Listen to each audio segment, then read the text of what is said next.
Bismillahirrahmanirrahim. Assalamualaikum warahmatullahi wabarakatuh.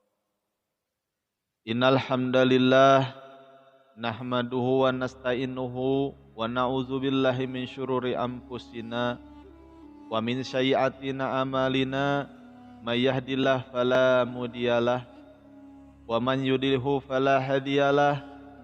Asyhadu an la ilaha illallah wa asyhadu anna Muhammadan abduhu wa rasuluh. Para sahabat pecinta amal soleh yang dimuliakan Allah Subhanahu wa taala. Alhamdulillah kita masih bisa dipertemukan lagi di channel kesayangan kita ini. Semoga dengan menonton video ini keimanan kita kepada Allah Subhanahu wa taala semakin meningkat. Amin ya Allah ya Rabbal alamin. Para sahabat rahasia kolbu rahimakumullah. Salat sunat merupakan salat pelengkap dari salat fardu yang biasa kita lakukan. Salah satu salat sunat yang dianjurkan Rasulullah Shallallahu Alaihi Wasallam adalah salat duha. Tidak hanya salat sunat yang diutamakan, tetapi juga salat duha merupakan salat yang digolongkan ke dalam salat yang bisa dipakai untuk memperlancar rezeki. Karena salat ini pahalanya disamakan dengan pahala sedekah. Siapapun yang membiasakan salat duha, maka dia dianggap sudah melakukan sedekah atas nama seluruh badan dan anggota tubuhnya. Di pagi hari ada kewajiban bagi seluruh persendian kalian, yaitu untuk bersedekah. Maka setiap bacaan tasbih adalah sedekah, setiap bacaan tahmid adalah sedekah, setiap bacaan tahlil adalah sedekah, dan setiap bacaan takbir adalah sedekah. Demikian juga amal ma'ruf dan nahi mungkar adalah sedekah. Semua ini bisa dicukupi dengan melaksanakan sholat duha sebanyak 2 rakaat. Hadis riwayat Muslim. Orang yang mengerjakan sholat duha tidak termasuk orang lalai. Hadis riwayat Al-Baihaqi dan An-Nasai. Sholat duha juga membuat para pengamalnya mendapatkan pengampunan dosa. Walaupun dosanya sebanyak buih di lautan, maka dengan istiqomah melaksanakan sholat duha ini, insya Allah semua dosanya akan diampuni kecuali dosa syirik.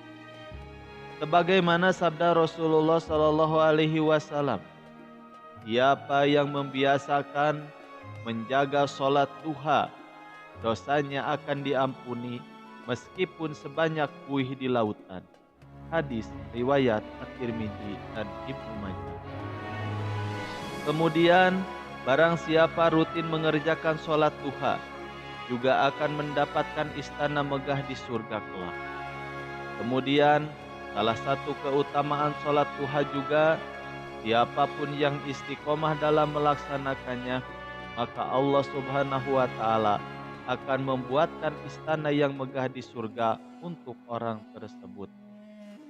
Adapun sabda mengenai keutamaan sholat duha ini adalah barang siapa sholat duha 12 rakaat, Allah akan membuatkan untuknya istana di surga. Hadis riwayat Tirmizi dan Ibnu Majah.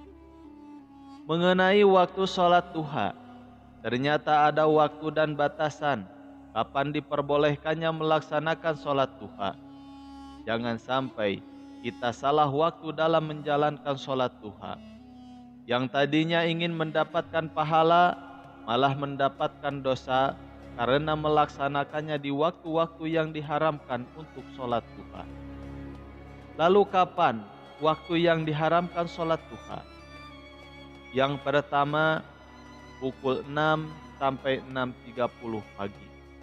Diharamkan ketika sesudah subuh hingga matahari mulai terbit. Yang kedua, pukul 11.30 sampai 12:15. Diharamkan ketika memasuki waktu zuhur hingga matahari terbenam. Dan di sini kami memberikan hadis-hadis yang sahih yang bisa memperkuat dalil tadi. Dari Ibnu Abbas berkata, "Datanglah orang-orang yang diridhoi dan ia ridho kepada mereka, yaitu Umar.